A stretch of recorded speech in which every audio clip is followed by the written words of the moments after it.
Και σε αυτό το σημείο, κυρίες και κύριοι, θα ήθελα να καλέσω στο βήμα που θα είναι και η συντονίστρια και η ομιλήτρια, αλλά και η συντονίστρια του επόμενου πάνελ, την κυρία Μαρία Όλσον, Deputy Chief of Mission of the U.S. Embassy in Athens.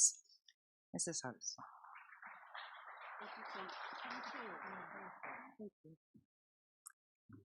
Boy, I'm in a tough position. I'm between you and lunch. And I also follow two very powerful speakers, the ambassador to Israel and our colleague from the German consulate. I want to just underscore what both of them have said. Yes, Israel absolutely has the right to self-defense, and we support them. And the minimization of civilian casualties is of top priority, and also humanitarian assistance to the people of need. And thank you too to my German colleague for the reference to Ukraine, which I think in some ways has become a little bit the forgotten conflict, but Ukraine also has the right to its sovereignty, and so we can't forget Ukraine. So I'm the Deputy Ambassador of the American Embassy in Athens, and or Mission Greece as we call it, with our consulate here in Thessaloniki. And I have a speech prepared to talk about all the ways that the United States and Greece have worked together so hard over the last several years to make our relationship the strongest that it's ever been, working with Greece, which is really a pillar of stability in the region. But I'm not going to read my whole speech. My ambassador does this a lot, and it makes my colleagues pull their hair out who prepared his written comments, because I know where all of you are. You're hungry and you want to hear from other panelists.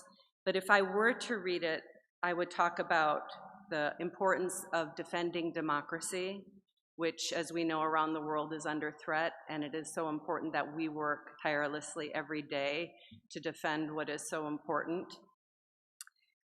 If I were to read my speech, I'd talk about the importance of U.S. investment in the region, and that includes Deloitte and Pfizer and Chubb, who have all hired many people in Thessaloniki and across Greece, and we continue to work with those companies day by day to help them in their efforts.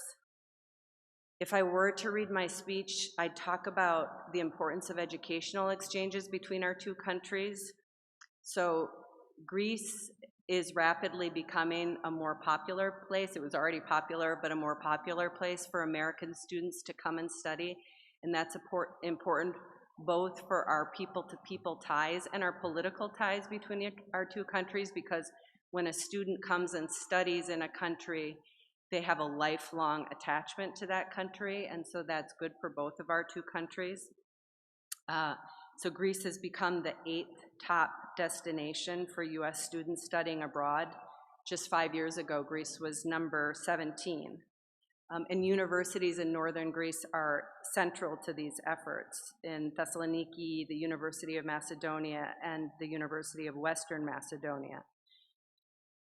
If I were to read my speech, I'd also talk about energy diversification, which is so important. Greece has really been a leader in the region in greening its sources of energy.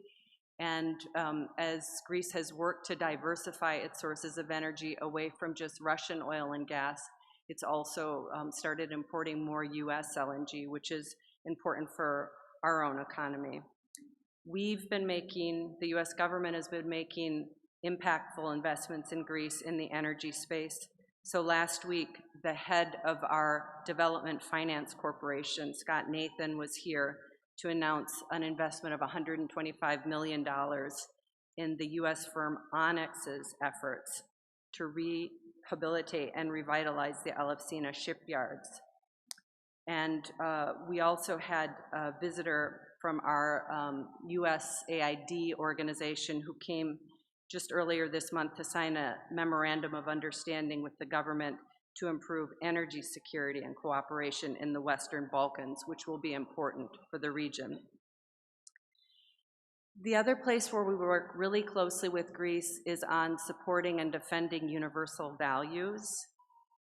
And this includes education. So my mission, my embassy prioritizes what we call inclusive education.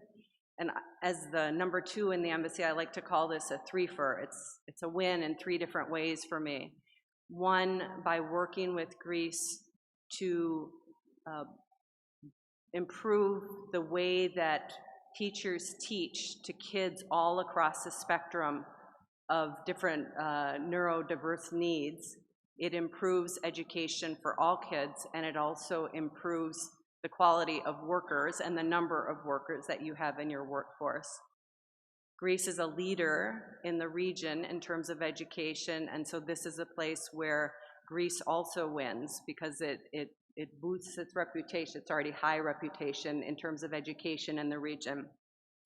And as a Deputy Chief of Mission, it's a win for me because it means that I can recruit diplomats who have kids with different needs, who need teaching facilities that will accommodate their kids. We also work across the value spectrum on a number of civil society endeavors, which leads me to the panel, which is set to follow my speech. And so I'm going to invite my panelists to come up and sit with me so we can talk a little bit about their work. So we're joined today by representatives from Ikogenia and A21 and Thessaloniki Pride, who are 3 NGOs who are partners with the U.S. Embassy working on our top values priorities, the integration of marginalized communities into Greek society. Come on up.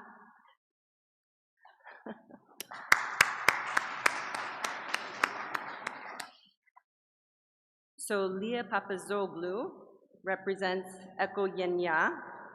She's one of our this organization is one of the U.S. Embassy's grantees, a nonprofit organization that engages youth, including youth with disabilities, in civic projects that promote sustainability and ecological protection. We're also joined by Stefania Tufexi, did I get that right? Okay, of A21, which is an NGO that provides trauma-informed support and advocacy for victims of trafficking and persons, as well as anti-trafficking trainings for first responders. And finally, Apostolis is here today as director of Thessaloniki Pride, which is the LGBTQI+ rights organization that hosts the annual Thess Pride events, and which is hosting EuroPride coming in June of 2024. So we're gonna have just a brief panel discussion with them where I quiz them about their work. And we're talking about Southeast Europe's moment, chartering a new course to prosperity and stability. And these people's work is so fundamental to that prosperity and stability. So please give them a round of applause. Thank you.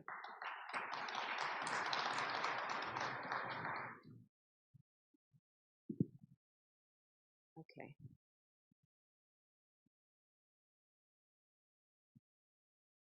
Can you hear me? Okay, great. So Leah, I'll start with you. You're the co-founder and program director of Ikogenia. I understand you served in AmeriCorps and dedicated your life on social impact projects with youth, with a special focus on clean energy. Tell us more about the work of your organization and the impact it's having in communities, and really small question, what you hope to achieve in coming years. Hello. First of all, thank you for having us. Very humbled to be on this panel with these other amazing folks from civil society. I'm Lia Papazoglou. I'm Greek American, co-founder of Ikogenia, as she generously introduced me. And we have a big goal. Our ambition is to become a national climate corps for Greece, mobilizing thousands of young people in civic service in practical climate action projects annually. This is directly inspired by my AmeriCorps experience, as you mentioned, so I'm Greek American. I served twice in a program called AmeriCorps, which mobilizes young Americans in civic service projects all over the country, benefiting communities directly. And this experience completely transformed my life, and it's something that I've always wanted to bring to my other home country, Greece.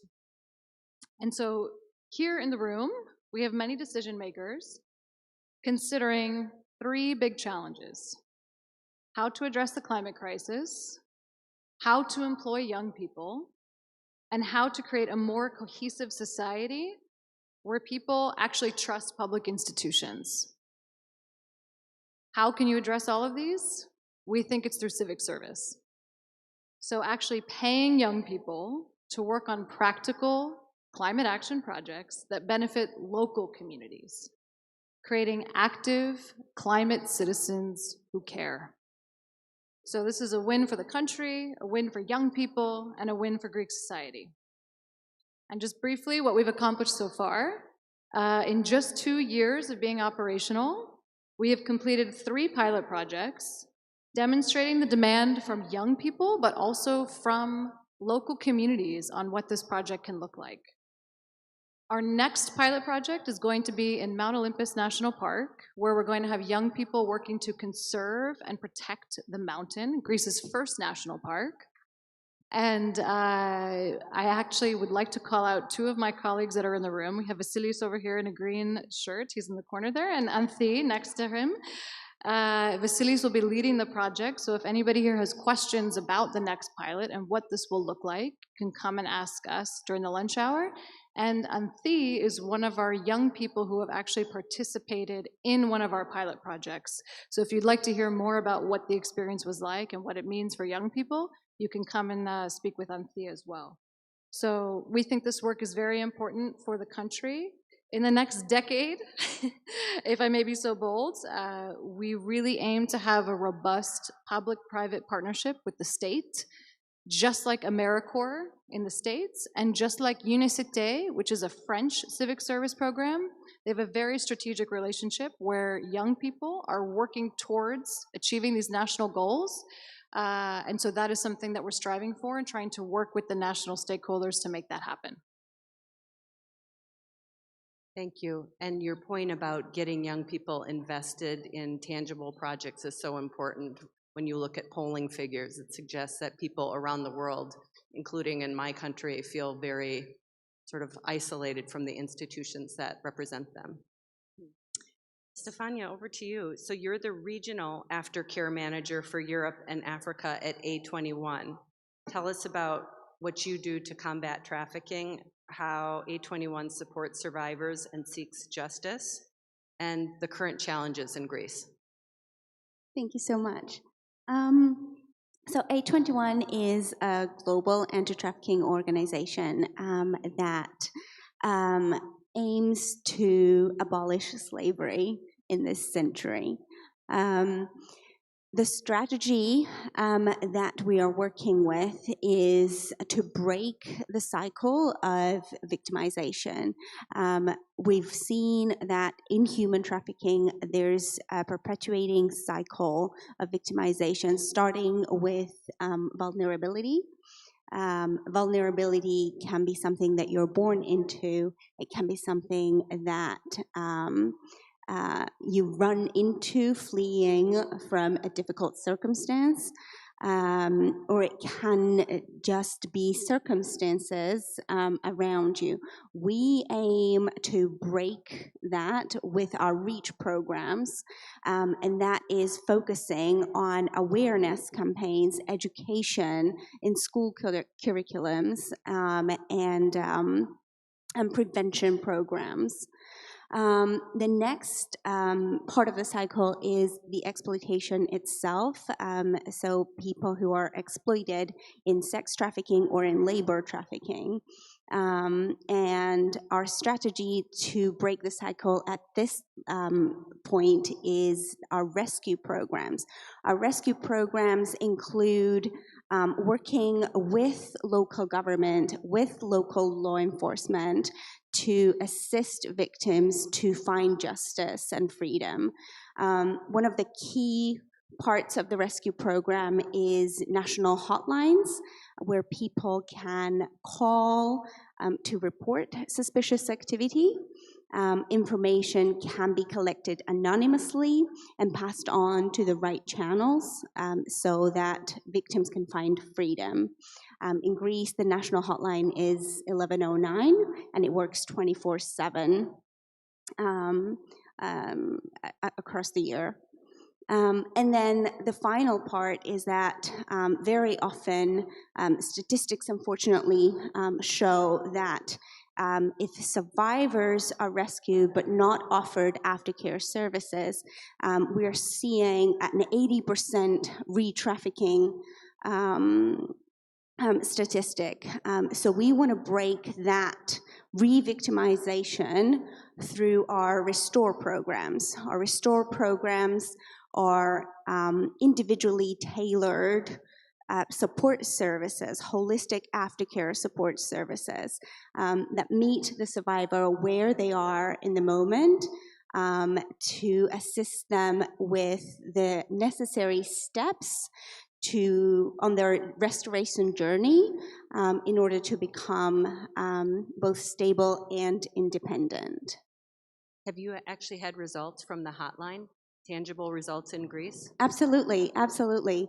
The hotline has been running for a few years now, since 2012 in Greece, and it's building a momentum of really being able to collect information. And especially in this last year, we are really seeing that partnership with local law enforcement of the public trusting the hotline with suspicious information, and the hotline relaying that to the correct units in the police force, and rescue operations conducted by the Greek police, rescuing tens and tens of survivors of human trafficking. Yeah. And Apostolos, so you're the director of Thessaloniki Pride. You have a huge task, which is not only to organize you're working with members of your organization to organize one of the biggest regional events known as EuroPride 2024, right here in Thessaloniki at the end of June this coming year. First, can you tell everybody what EuroPride is, why it's important for Greece and for Thessaloniki? Thank you. And before I start, I would like to thank you because I feel that it's important that civil society actors are included in these panels, because we need to understand that the power of civil society for reform, for change, and for inclusion in change. Yes, EuroPride, and I think the power of it is what lies in its brand name. It's a pride, an LGBTI pride that contributes to visibility of the LGBTI community, but it's then at the European level, it's a title that belongs to, that travels from one city to the other, and it's not only in the EU, it's across Europe. And for 2024, Thessaloniki has the honor and responsibility to host EuroPride, and it will take place in the last 10 days of June. We believe, and partly this was why we fought to bring EuroPride in Thessaloniki. It was because we wanted to contribute to our homeland, to our society, because as you understand, when Greece is on focus of the international community, it can act as a catalyst for change. We can see that the dynamics develop for the marriage equality bill. We push to have it as soon as possible, definitely before EuroPride, because we want to celebrate it in June. And generally, such an event of that scale will contribute to the debate, to the public debate for LGBTI issues. And because we consider ourselves an intersectional movement, we want this debate to be all across, to touch on all kinds of diversities, because we are not free when everybody is free, and this is a firm attitude of our movement. A major plus for having EuroPride is that, okay, we achieved some progress during all these 10, 11 years of Thessaloniki Pride. We achieved what we call tolerance, yes. there is the society is more tolerant now, but there are certain levels of integration. So we want to move towards a more inclusive society. It's not enough to be tolerated. We want to be an integral part of the society, and we believe that the dynamics and the boost that such an international event will bring about will contribute to a more inclusive society for Greece. But it's not all about the LGBTI community, right? Europride, Greece hosting Europride means that it has the chance to, at first place, to align itself with the strategic partners it has selected in the international stage, and that's why we want to push for more reforms. But also, it's a chance for Greece to present its own narrative in the international stage, that it's an advancing and progressive nation, and counter the tarnished image of the years of, let's say, the financial crisis. Because I really believe that, we really believe as an organization and as a movement that when a society has self-confidence, then this is a precondition to move forward. And if I'm to speak about Thessaloniki, because many people say it's the first time that Europride is in Greece, why not Athens? Yes, because Thessaloniki, Athens might have a bigger Pride event, but still Thessaloniki is more extrovert because it has a big inland in this region, in the Balkans, and because also Thessaloniki is kind of considered the conservative pole in the duel between Athens and Thessaloniki. We want to say that, these are not incompatible. Being a city of tradition, or a historical city, doesn't mean that you should stick to the past and don't move forward. We want to build a more inclusive and more extrovert Thessaloniki, and that's also our vision for Europride. So I see everybody shifting in their chairs. So I want to do one very lightning last round of questions, and I'm going to change it up on you guys too. If there's one thing that you want people in the audience to remember from this session, what would it be? Leah. Changing it up. Oh boy. Okay. If there's one thing I want everyone in this room to remember, is that Ikogenia is trying to mobilize young people in climate action projects. We have an ambition to be a national program.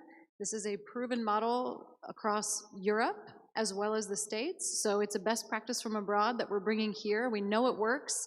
Young people coming through this program are more likely to vote, more likely to volunteer in their community, more likely to be engaged and trust one another, let alone public institutions. And we really think the ripple effects of this will be felt throughout society. And if you'd like to come talk to us, I'd be more than happy to tell you more details about our pilot projects and how we can work together. Thank you. Tanya? Okay, so if it's one thing to remember is that human trafficking happens in every country, and it happens in this country too. We need to work together to understand it and to combat it. Remember the hotline, 1109, you can call at any time and any day to find out more information about trafficking in Greece or to report suspicious activity. And for me, I think I would stress the importance, we have to partner, we have to fight together for an inclusive society, which doesn't mean that, we want extra privileges. We want a more inclusive society. We don't want to deprive anybody of their privileges. On the contrary, when a society is inclusive and nobody is left behind or left out, then this is a precondition for social cohesion, for social happiness, for prosperity. Only when there is nobody is left behind, we can advance, and that's why we want to build bridges with every stakeholder and move forward to a more inclusive society, not only in Thessaloniki, not only in Greece, in the broader region, in the Balkans, and that's how we want to utilize this tool, this very powerful of Europride, to bring change in our neighborhood, in our local community, in our region. And if there's one thing that I want to say is thank you to all of my partners that I see out in the room, from the government, from the private sector, to me, and thank you for this chance to speak today. And thank you so much to my colleagues from civil society with whom our mission works. Thank you very much for your work.